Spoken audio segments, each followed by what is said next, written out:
Bideo honetan, puntua eta planoen arteko barnekotasuna azalduko dut diodiko zuzenean.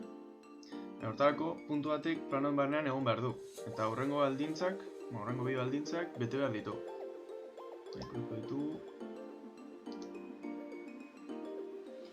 Puntuak lerro baten barnean egon behar du. Lerro baten barnean egon behar du, eta lerro honek planoaren barnean egon behar du.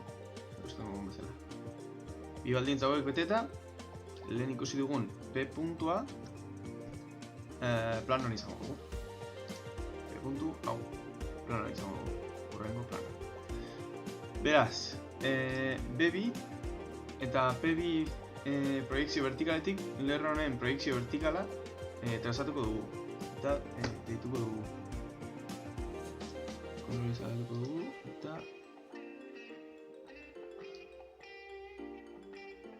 mendik erango dugu lerroa.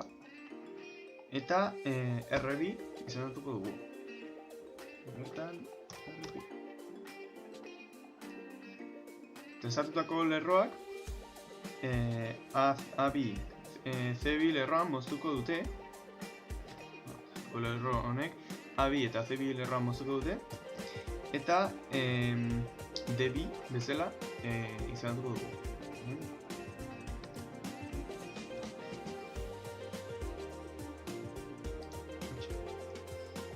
Vale. D bat proiekzioa zehaztuko dugu A bat C bat zuzenkian. A bat C bat. Ziko dugu ariketa zuzenen eraman honeraino. Eta honela atrako dugu D bat. Jarriko dugu D bat.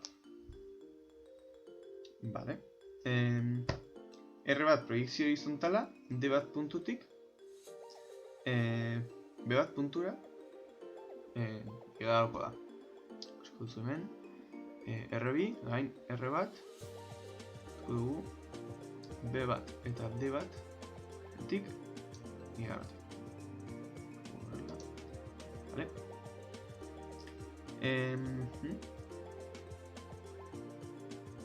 Vale. Horrela, R lerroa, R2, R bat, R lerroa planoan dago. Ikusten, hemengo planoan dago.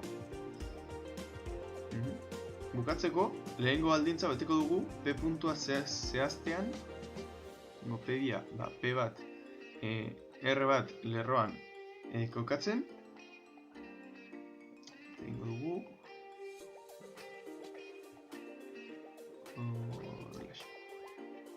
vale. Hemen P bat lortuko dugu. P bat. Txikiz jarriko behar zen, P bat lortuko dugu. Eta ez oso zen egon. Listo. P puntua ABC planoan dago.